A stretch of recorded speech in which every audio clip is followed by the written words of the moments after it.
Assalamualaikum warahmatullahi wabarakatuh. Yang saya hormati Bapak Subhan Agung SIP MA sebagai dosen pengampu 1, dan yang saya hormati Bapak Taufik Nur Rahman SIP MA sebagai dosen pengampu 2. Izin memperkenalkan diri, nama saya Muhammad Iqbal Prawira dengan NPM 223507009. Di sini saya akan mempresentasikan seminar proposal saya yang berjudul Pengaruh Kinerja Dinas Lingkungan Hidup Kota Tasikmalaya dalam Penanganan Isu Lingkungan di Kota Tasikmalaya. Perlu diketahui bahwasanya masalah lingkungan hidup telah menjadi isu global yang membutuhkan perhatian serius dari berbagai pihak termasuk pemerintah daerah Kota Tasikmalaya sebagai salah satu kota yang berkembang pesat di Jawa Barat. Menghadapi tantangan besar dalam pengelolaan lingkungan, pertumbuhan penduduk yang terus meningkat, urbanisasi yang cepat, dan aktivitas ekonomi yang semakin intensif telah menyebabkan berbagai permasalahan lingkungan seperti pencemaran udara, pengelolaan sampah yang tidak optimal, dan kerusakan ekosistem. Menurut data Pusat Statistik Kota Tasikmalaya, jumlah sampah yang dihasilkan oleh masyarakat mencapai lebih dari 350 ton per hari. Namun, kapasitas ini, tempat pembuangan akhir TPA, hanya mampu menampung sekitar 50 ton per hari.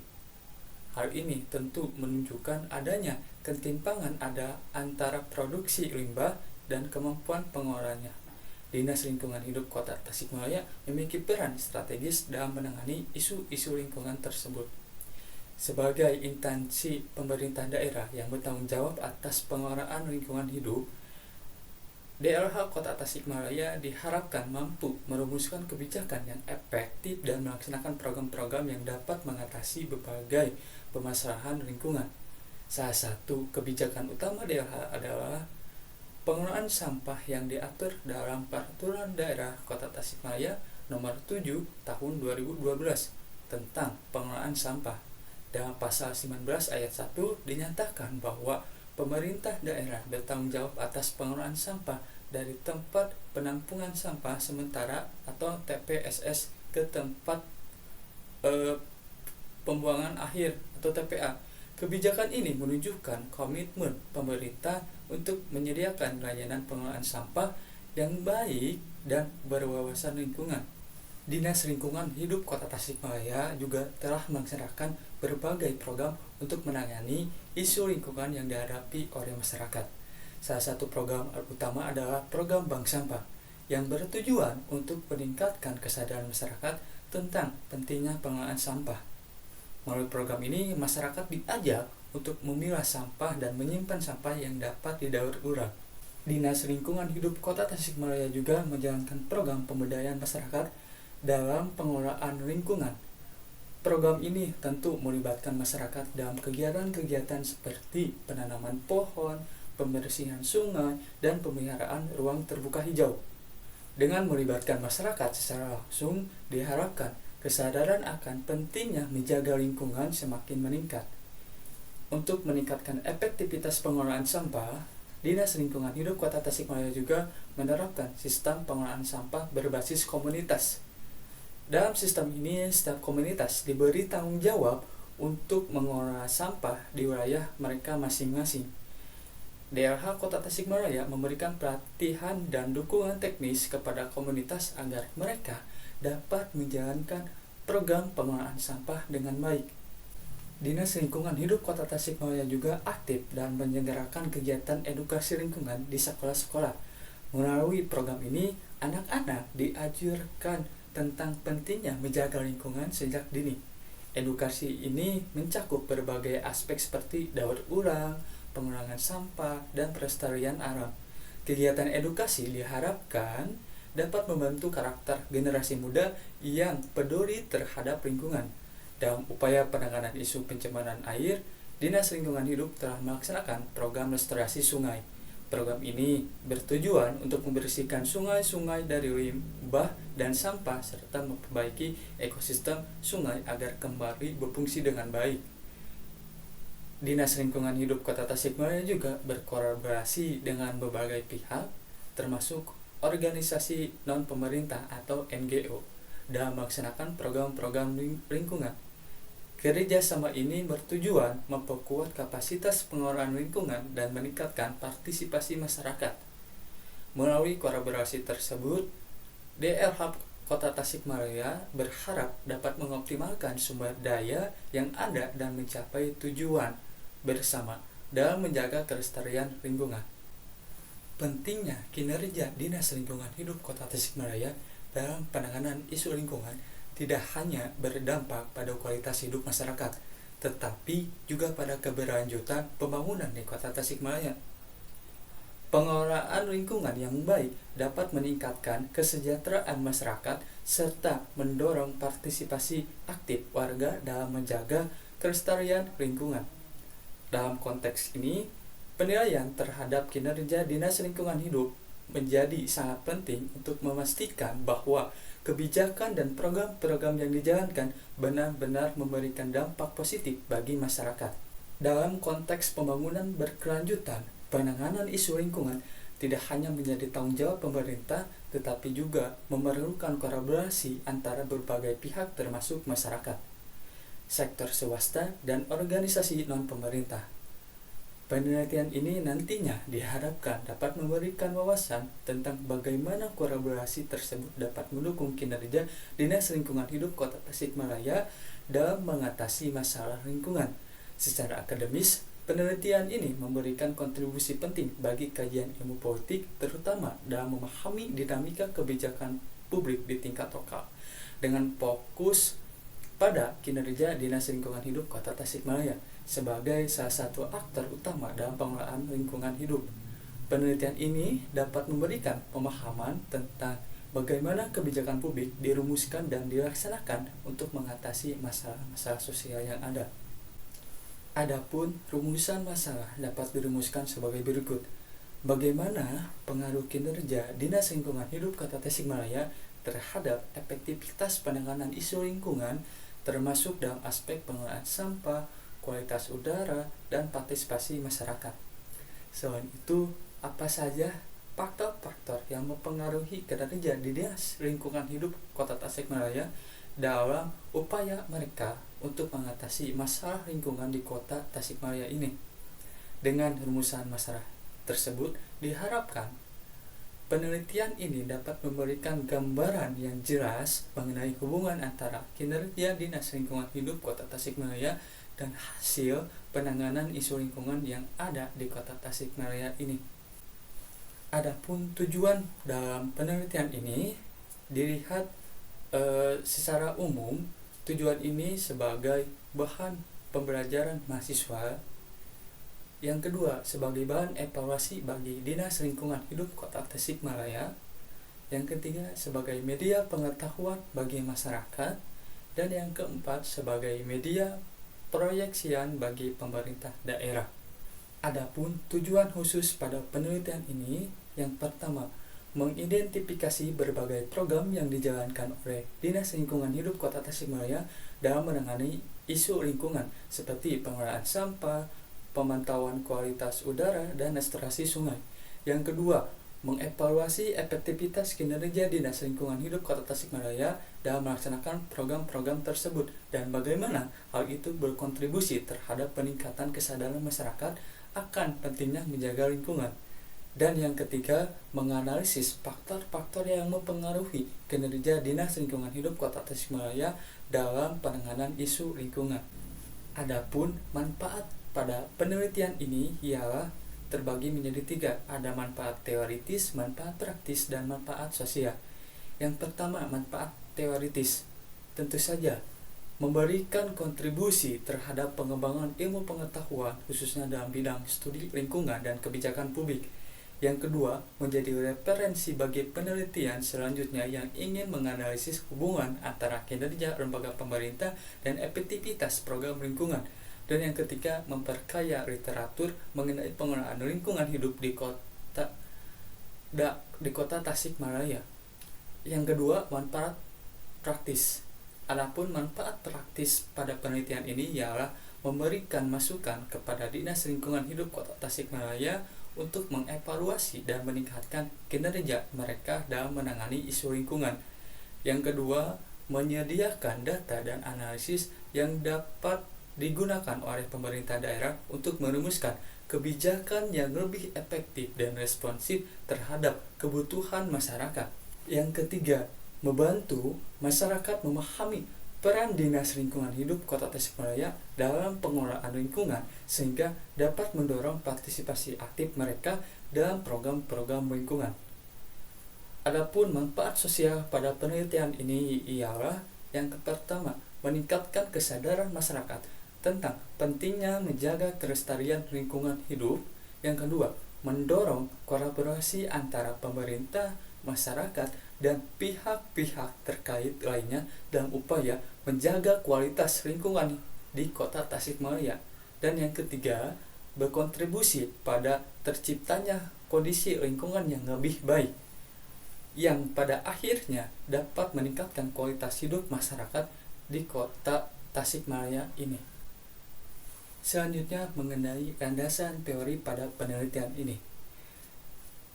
Teori yang digunakan ialah teori kinerja organisasi yang dikemukakan oleh Agus Dewianto, yang menjelaskan bahwa kinerja merupakan tingkat pencapaian hasil kerja dan atau tujuan yang ingin dicapai oleh suatu organisasi. Dalam pandangannya, kinerja tidak hanya diukur dari output yang dihasilkan, tetapi juga melibatkan aspek efisiensi dan efektivitas dalam menjalankan tugas-tugas daerah Kota Tasikmalaya ini. Menurut Agus, teori kinerja organisasi mengidentifikasi beberapa indikator kinerja yang penting, antara lain produktivitas, kualitas layanan, responsibilitas, dan akuntabilitas. Indikator-indikator ini memberikan gambaran menyeluruh tentang seberapa baik suatu organisasi atau daerah Kota Tasikmalaya ini dapat memenuhi kebutuhan masyarakat dan mencapai tujuan yang telah ditetapkan. Dengan kata lain, kinerja organisasi mencerminkan seberapa efektif suatu lembaga dalam menjalankan fungsi dan tanggung jawabnya terhadap publik. Dalam konteks pelayanan publik, informasi mengenai kinerja sangat penting untuk menilai seberapa jauh pelayanan yang diberikan memenuhi harapan masyarakat. Dengan demikian, teori kinerja organisasi dari Agus Dewianto memberikan kerangka kerja yang jelas untuk memahami dan meningkatkan efektivitas lembaga pemerintah atau Dinas Lingkungan Hidup Kota Tasikmalaya dalam melayani masyarakat. Sedangkan penelitian terdahulu pada penelitian ini ialah dari judul Strategi Dinas Lingkungan Hidup dalam Pengelolaan Sampah oleh Elsa Nur Aliyah, yang dimana pada judul tersebut membahas peran Dinas Lingkungan Hidup dalam pengelolaan lingkungan dan isu sampah. Selanjutnya pada judul Evaluasi Program Ruang Terbuka Hijau atau RTH di Kota Tasikmalaya oleh Nidia Rismania Dewi Dasep Dodi Hidayah, yang dimana pada judul tersebut sama-sama membahas kinerja Dinas Lingkungan Hidup dalam pengelolaan lingkungan. Adapun pada kerangka berpikir penelitian ini ialah dijelaskan bahwa kerangka berpikir ini dimulai dengan fokus utama pada pengaruh kinerja Dinas Lingkungan Hidup Kota Tasikmalaya terhadap penanganan isu lingkungan. Kinerja DLH menjadi titik sentral yang akan dianalisis untuk melihat seberapa efektif lembaga ini dalam menangani berbagai masalah lingkungan yang ada. Selanjutnya, kerangka ini merinci isu lingkungan yang dihadapi oleh Kota Tasikmalaya. Isu-isu seperti krisis sampah di tempat pembuangan akhir, Cianjur, pencemaran sungai, dan lain sebagainya telah menjadi masalah utama yang memerlukan perhatian serius. Dengan memahami konteks ini, kita dapat mengevaluasi bagaimana kinerja DLH berkontribusi dalam mengatasi masalah-masalah tersebut. Bagian berikutnya membahas partisipasi masyarakat dalam pengelolaan lingkungan. Masyarakat memiliki peran penting dalam mendukung program-program DLH, baik melalui pengelolaan sampah berbasis komunitas maupun partisipasi aktif dalam kegiatan lingkungan. Ini menunjukkan bahwa Keberhasilan penanganan isu lingkungan tidak hanya bergantung pada pemerintah, tetapi juga pada keterlibatan masyarakat. Setelah itu, kerangka berpikir ini mengacu pada teori kinerja organisasi dari Agus Dewianto yang memberikan landasan teoritis untuk mengukur kinerja DLH. Teori ini mengidentifikasi berbagai indikator kinerja yang dihadapkan seperti produktivitas, kualitas layanan, dan lain sebagainya, yang nantinya akan digunakan untuk menganalisis efektivitas DLH dalam menjalankan tugasnya. Terakhir, kerangka berpikir menyentuh pada faktor-faktor yang mempengaruhi kinerja Dinas Lingkungan Hidup Kota Tasikmalaya, seperti sumber daya manusia dan infrastruktur. Memahami faktor-faktor ini penting untuk mengevaluasi potensi hambatan atau dukungan yang ada dalam upaya Dinas Lingkungan Hidup Kota Tasikmalaya untuk menangani isu-isu lingkungan secara efektif. Penelitian ini menggunakan penelitian kuantitatif.